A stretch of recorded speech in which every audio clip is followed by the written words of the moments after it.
السلام علیکم جی دوستو، کیسے ہیں آپ؟ آئیے شعبان المعظم کے مہینے کے حوالے سے کچھ ہم سنتے ہیں تاکہ ہمیں بھی پتہ چلے کہ شعبان المعظم کے مہینے میں کون سی عبادت زیادہ کرنی چاہیے۔ یاد رکھیے کہ شعبان المعظم کے مہینے میں نبی پاک صلی اللہ تعالی علیہ وآلہ وسلم زیادہ سے زیادہ روزہ رکھا کرتے تھے۔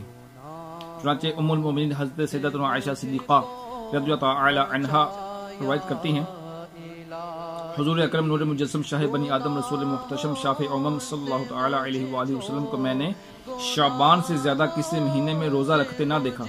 آپ صلی اللہ تعالی علیہ وآلہ وسلم سوائے چند دن پورے ہی ماہ کے روزے رکھا کرتے تھے۔ ام المومنین حضرت سیدتنا عائشہ صدیقہ رضی اللہ تعالی عنہا روایت فرماتی ہیں، حضور انور شافع محشر مدینے کے تاجور باذن رب اکبر غیبوں سے باخبر محبوب داور عز و جل و صلی اللہ تعالی علیہ وآلہ وسلم پورے شعبان کے روزے رکھا کرتے تھے۔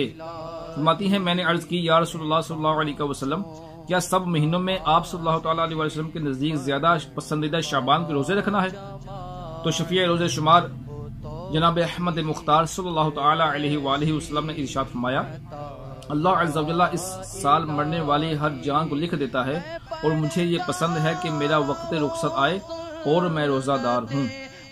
تو محترم دوستو، ہمیں بھی چاہیے کہ اس مہینے میں زیادہ سے زیادہ روزہ رکھیں، جتنے زیادہ ہو سکے اس مہینے میں روزہ رکھا کریں۔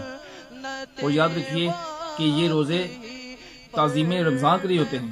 چنانچہ ایک اور حدیث پاک میں سرکار صلی اللہ تعالی علیہ وسلم کو فرمانے علی شان ہے، فرمایا کہ رمضان کے بعد سب سے افضل شعبان کے روزے ہیں تعظیم رمضان کے لیے۔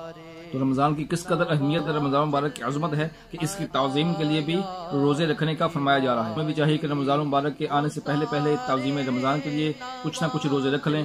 ایسا بھی نہ ہو کہ ہم زیادہ روزے شعبان کے رکھ لیں اور رمضان کے آنے کے ساتھ ساتھ ہم کمزور پڑ جائیں یا جذبہ کم پڑ جائے۔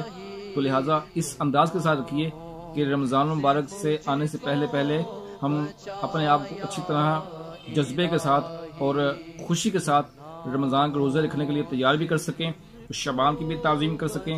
اللہ تعالی ہمیں رمضان مبارک سے آنے سے پہلے اچھی طرح تیاری کرنے اور رمضان میں اچھے انداز کے ساتھ، جذبے کے ساتھ، شوق کے ساتھ قرآن پاک پڑھنے، روزے رکھنے اور مزید نیکیاں کرنے کی توفیق عطا فرمائے۔